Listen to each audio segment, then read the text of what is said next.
ይህ የምፅዓቱ አዋጅ ነጋሪ አገልግሎት ወቅታዊና ዕለታዊ ወጎችን በማቅረብ ትንታኔ የምንሰጥበት የተለያዩ እንግዶችንም በመጋበዝ የምናቀርብበት መድረክ ነው። መረጃዎችን ያጠናከረ ይዞልን የሚመጣው ፓስተር አለማየሁ ነሙ ሲሆን ፕሮግራሙን የመራና መሰናዶውን ኤዲት በማድረግ ወደ እናንተ የሚያቀርበው ይልቃል አስራት ነው። መልካም ጊዜ። ሻሎም ሻሎም፣ ውድ የተከበራችሁ የምፅዓቱ አዋጅ ነጋሪ አድማጮቻችን ሰላም ለእናንተ ይሁን። ዛሬ እንግዲህ ዕለተ ማክሰኞ ነው። የቀኑን መረጃ ወደ እናንተ ለማምጣት ለእግዚአብሔር ፈቃድ ተገናኝተናል። ዓለማችን ያለችበትን ሁናቴ በእግዚአብሔር ቃል ቅኝት እየቃኘን ወደ እናንተ መረጃዎችን የምናጋራበት ክፍለ ጊዜ ነው። እንግዲህ እንደተለመደው መረጃዎችን እያሰባሰበ የማንቂያ ደወል እየደወለልን ያለው ወንድማችን ፓስተር አለማየሁ ነሙ አጠገቤ ይገኛል። ከእርሱ ጋር እንግዲህ ግሩምና ጥሩ ጊዜ እንደሚኖረን ተስፋ አደርጋለሁ። ይልቃል አስራት ነኝ ከምፅዓቱ አዋጅ ነጋሪ አገልግሎት። አድማጮቻችን እንግዲህ ዓለማችን ያለችበትን ሁናቴ በየዕለቱ ወደ እናንተ መረጃዎችን እያመጣን እንዲሁም ደግሞ በመንፈሳዊውም እይታ ለማንቃት ጥረት እያደረግን እንገኛለን።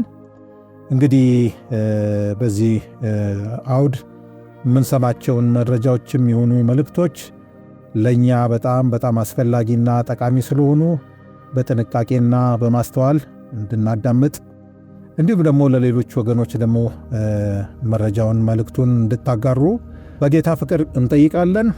እንግዲህ ከሰላምታው በኋላ ከፓስተር ጋር ወደምናደርገው ውይይት እናመራለን። ሰላም ላንተ ይሁን ፓስተር፣ እንደምን አለ? እንደምን አለ ወንድም ይልቃል። እግዚአብሔር የተመሰገነ ይሁን። ዓለማችን ሰላም ሆናለች ወይስ የባሰ ነው? እንዴት ነው ነገሩ? እንግዲህ በዓለማችን ላይ በተለያዩ ጊዜ የተለያዩ ነገሮች ይከሰታል። የመሬት መናወጦች የመሳሰሉት ብዙ ክስተት ነው ዓለማችን እያስተናገደች ያለችው። በተለይ ደግሞ በዚህ በመጨረሻው ዘመን ላይ ክስተቶቹ እየጨመሩና እጅግ አስፈሪ እየመጡ ነው ያሉትና እንግዲህ እግዚአብሔር አንዱ ከሚናገርበት የተፈጥሮ ባለቤት እሱ ስለሆነ ተፈጥሮን የፈጠረው እሱ ስለሆነ በተፈጥሮ እግዚአብሔር ይናገራል። ያው የሰው እንግዲህ ሰው ወደ እግዚአብሔር ፊቱን ያለመመለስና የሰው አመፀኝነት እየጨመረ መምጣት በተፈጥሮ አማካይነት የሚደርሱ ነገሮች አሉ። እነዚህ ነገሮች እንግዲህ ቸል ብሎ ማለፍ የሚቻል አይመስለኝም። በቅርቡ እንኳ የቻይናን አንስተን ነበር። አዎ፣ አሁን በትናንትናው ዕለት ማለት ነው ቀን ላይ ነው በደቡብ ፊሊፒንስ መንዲኒዋ ደሴት በሬክተር ስኬል መለኪያ 7.8 መጠን ያለው ከፍተኛ የመሬት መንቀጥቀጥ ተከስቷል። ማኒላ ዋናው ከተማ ነው ወይስ ሌላ ስቴት? ደሴት ነች። ደሴት ኦኬ። ማንዲኒዋ ደሴት ትባላለች። እዛች ደሴት ላይ ነው በሬክተር ስኬል 7.8 መጠን ያለው ከፍተኛ የመሬት መንቀጥቀጥ ተከስቷል። ይህ እንግዲህ አካባቢው ላይ እስከ መሰማት ከፍተኛ ድምፅ እና መናወጥ እስከ ማድረስ ደርሷል። በእርግጥ በዚህ አሁን ነገሮች አብቅተው ነው ወይ ምናምን የሚለውን ስንመለከት አይደለም። አካባቢው ላይ የሱናሚ ማስጠንቀቂያ ያስከትሏል። እስከ ጃፓን ድረስ ማለት እስከ ጃፓን ድረስ ኢንዶኔዥያ፣ ማሌዚያን ጨምሮ። እና እንዲሁም በአካባቢ ያሉ ትምህርት ቤቶችና ተማሪዎች ላይ ከፍተኛ ተጽዕኖ ፈጥሯል። ምስሎችም እየታዩ ነው።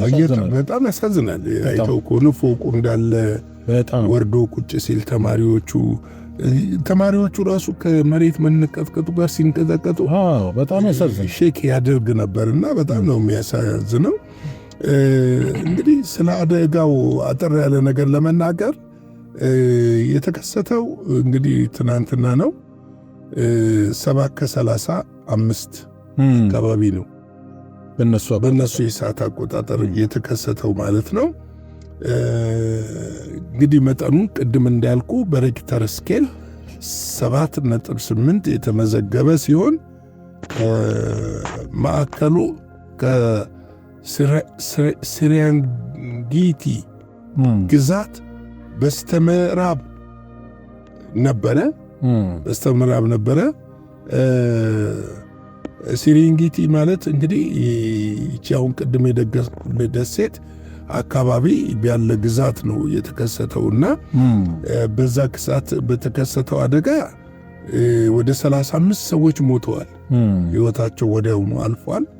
ያጡናቸው ሲሆን 200 በላይ ሰዎች ቆስለዋል።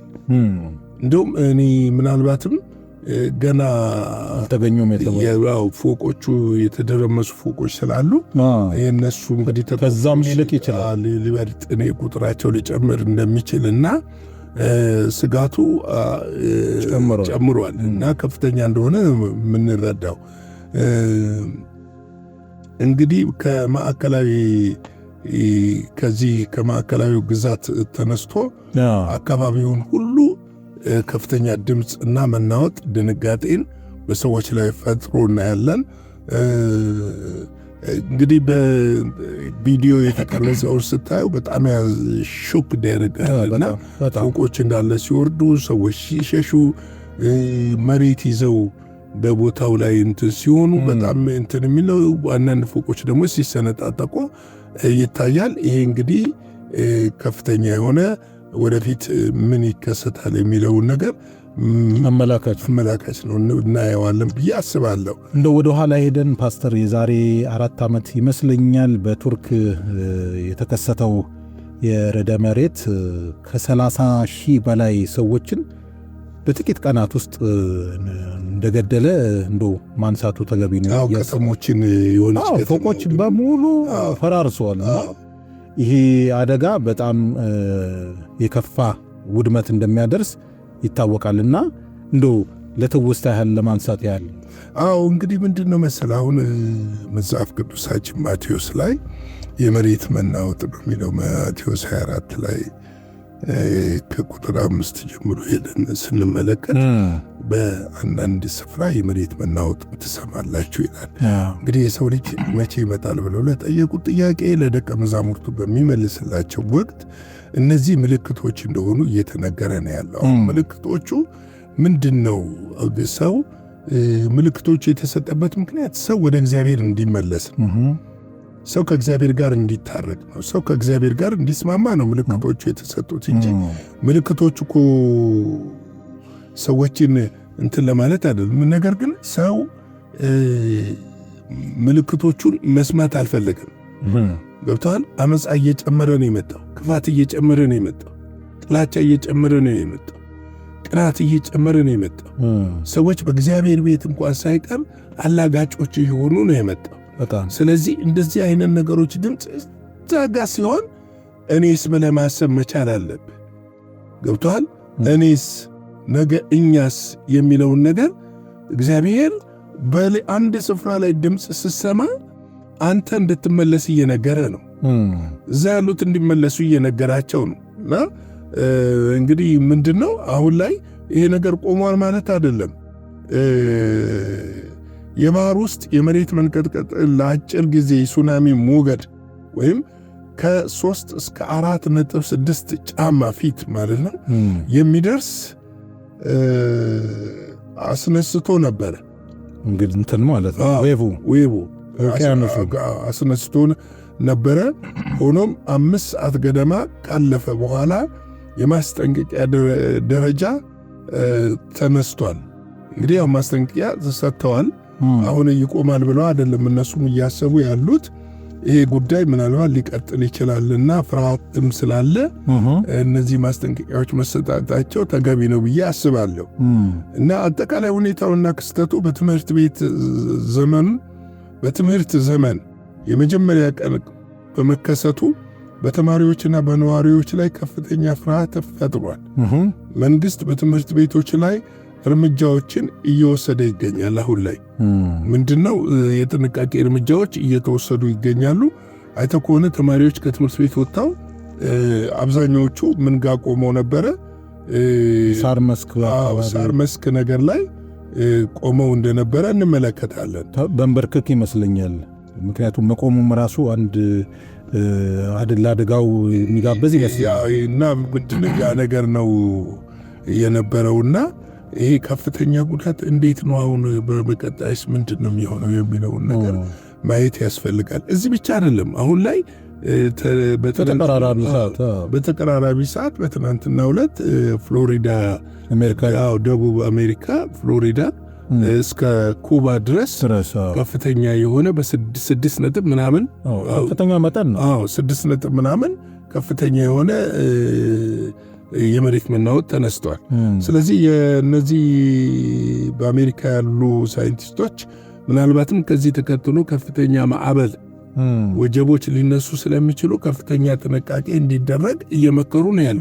ምልክቱም ኒውዮርክ ላይም ታይፎን የተባለ አውሎ ንፋስ እና ምንድነው ዓለም ወዴት እየሄደች ነው?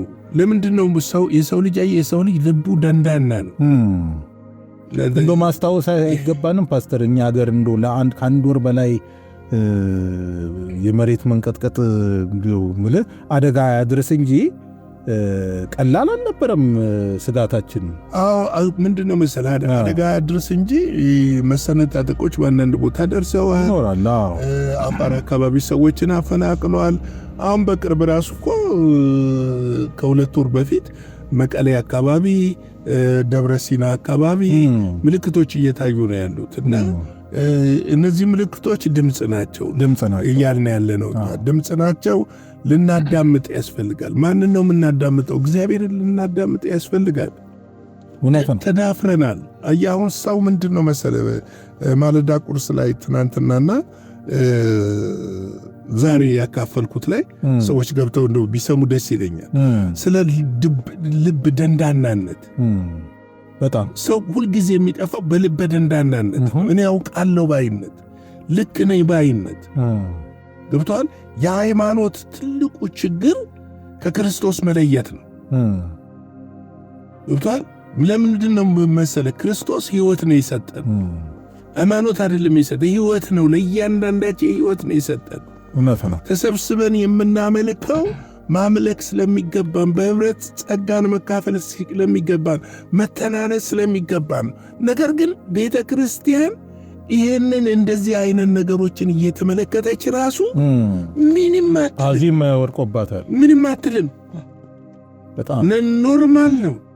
ዋልጌነት፣ ብልግና፣ ይሄድ እግዚአብሔርን መዳፈር ለምን መሰለ እያቆጠቆጠ ነው ያለ። ለምን መሰለ ስምም ሆነን ህብረቶች ስምም ሆነው በጋራ ስለማይገስጹ ነው። ሰዎች ከክርስቶስ ይልቅ የዚህን ዓለም ተድላ መውደዳቸው፣ ገንዘብን መውደዳቸው፣ አፍቅሮተ ነዋይ። ሰው በአፍቅሮተ ነዋይ ሲታወር ገንዘብ አምላክ ነው። ጌታ ኢየሱስ ራሱ ነው ያስተማረው። አምላክ ነው ይላል። አምላክ ነው ይላል። ለሁለት ጌታ መገዛት አይቻልም። መስቀሉ ራሱ አይነገርም። እንዲህ አይነት ባለበት ምንም አሁን ለምሳሌ ይህ ክስተት እዛ የተከሰተው ክስተት አስፈሪ ክስተት ነው በጣም። እንደውም አይተህ ከሆነ ቢቢሲም ላይ ሲኤንኤንም ላይ እንደዚሁም አልጀዚራ ላይ ቀርቦ ነበርና አንድ ፎቅ አይተዋል። ይሁን መዝናኛ ነገር ነው። እንዲህ ነው እንዳለ ነው የወረደው። እና ምን አይነት ጥፋት እንደሆነ ተመልከት። በጣም እንዴት ነው የሰው ልጅ ጥፋት እየተመለከተ መማር የማይችለው? ገብቶሃል? እግዚአብሔር እኮ ስንመለስ ይመለሳል። የጸጋ ዘመን ነው ማለት ፍርድ የለም ማለት አይደለም። የጸጋ ዘመን ነው ማለት ሰው የዘራውን አያጭድም ማለት አይደለም። የጸጋ ዘመን ነው ማለት እንደፈለክ ትሆናለህ ማለት አይደለም። እውነት ነው። እንደፈለክ ትሆናለህ ማለት አይደለም። አሁን ምድር በእግዚአብሔር እጅ ነች ያለችው።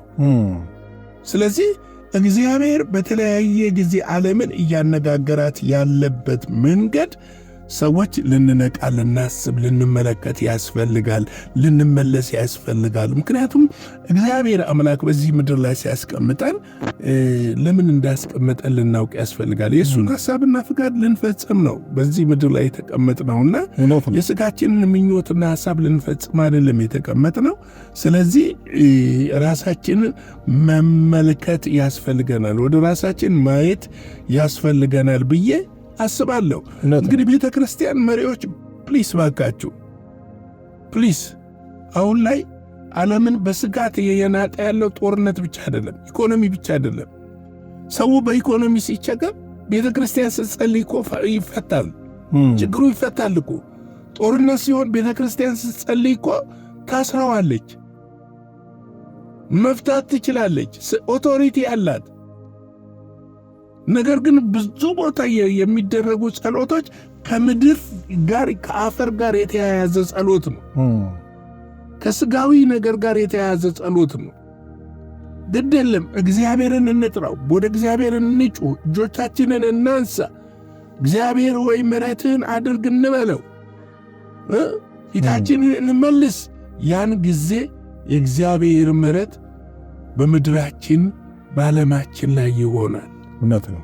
ነገ እኛ ጋር ደርሶ ከመቃጠላችን በፊት አባቶች እንደሚሉት ሳይቃጠል በቅጠል እንደሚሉት ጥፋት ደርሶ ንስሐ ከምንገባ ጥፋት ሳይደርስ ንስሐ ገብተን ተመልሰን በእግዚአብሔር ፊት ለሕዝቡ ማላጅ እንድንሆን ያስፈልጋል እላለሁ። እንግዲህ በጣም ያሳዝናል። የሞቱትም ያሳዝናሉ፣ የቆሰሉትም ያሳዝናሉ። ይሄ ቁጥሩ ይሄ ብቻ አይደለም።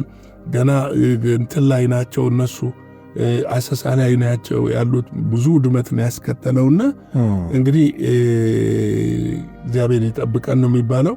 ለዛሬ ያለኝ መልእክት ይህንን ይመስላል። ሻሎም። እግዚአብሔር አብስቶ ይባርክ ፓስተር። እንግዲህ ገላትያ ላይ አይደለ እንደዛ የሚለው ማናዚም እንዳደረገባችሁ ብሎ ጳውሎስ ይገሰጻቸው የገላትያ ሰዎችን። ስለዚህ እንግዲህ እግዚአብሔር ድምፁን አሰምቶናል። ከኛ የሚጠበቀው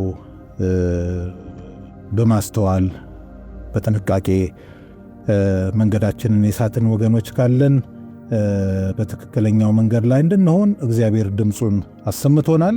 በተፈጥሮ ይናገራል፣ እንደዚሁ ደግሞ በእግዚአብሔር ቃል ጭምርም ይናገራልና ይህን ያደመጣችሁን ወገኖች ባካችሁን ማስተዋላችሁ እንዲመለስላችሁ ምኞታችን ነው።